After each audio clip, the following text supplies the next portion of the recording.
Power bills తగ్గే అవకాశం ఉందా? తెలుగుదేశం వస్తేనా ఇమీడియట్గా తగ్గవమ్మా. ఇప్పుడు చాలా సంక్షేమ కార్యక్రమాలు ఇవన్నీ పెట్టారు.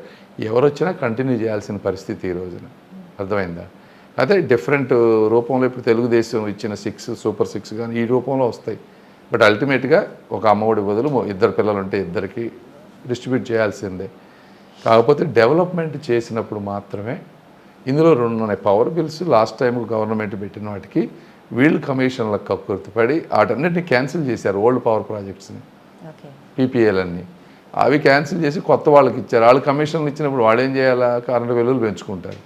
ఇవన్నీ ఇట్లా జరిగినాయి. రేపు వచ్చిన తర్వాత మళ్ళీ ఒకసారి దీన్ని ఆలోచించి, అదిగాక ఇప్పుడు ప్రధానమంత్రి మోడీ గారు కూడా సోలార్కి ఒక కొత్త పథకం తీసుకొచ్చారు. అంటే 2024 మేనిఫెస్టోలో మీరు చూస్తే ఓవరాల్గా సబ్సిడీ తోటి రూఫ్ టాప్ సోలార్ ప్యానెల్స్ ఇచ్చి టోటల్గా కరెంటు బిల్లుని ఎలిమినేట్ చేసే విధంగా ఒక ప్లాన్ తీసుకొచ్చారు.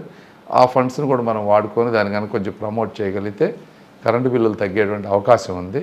బట్ అవి వచ్చే వరకు అయితే మాత్రం ఇమీడియట్గా తగ్గించడం అనేది అంత ఈజీ అయ్యేటువంటి పని కాదు. అంటే ఎన్ని బ్యాలెన్స్ చేసుకోవాలి కాబట్టి లాంగ్ టర్మ్లో డెఫినెట్గా పెంచకుండా చేస్తాం. నంబర్ 1 తగ్గించే అవకాశం ఉన్నా కూడా బాబు గారు అందులో డెఫినెట్గా ఆయన ఇప్పుడే కాదు, మీకు యాక్చువల్గా 2014-19లో కూడా అప్పుడున్న లోయెస్ట్ బిల్లుకు కూడా ఇంకా తగ్గిస్తే ప్లాన్ చేస్తానన్నారు. ఎందుకంటే ఆ రిఫార్మ్స్ వస్తే ఈ సోలార్ ఇవన్నీ వస్తే మీకు అది కాకుండా చాలా వాటికి ఇప్పుడు ఉచిత కరెంటు కూడా 200 యూనిట్స్ లోపు ఉన్న వాళ్ళకి చాలామందికి ఫ్రీ కరెంటు కూడా ప్లాన్ చేస్తున్నారు.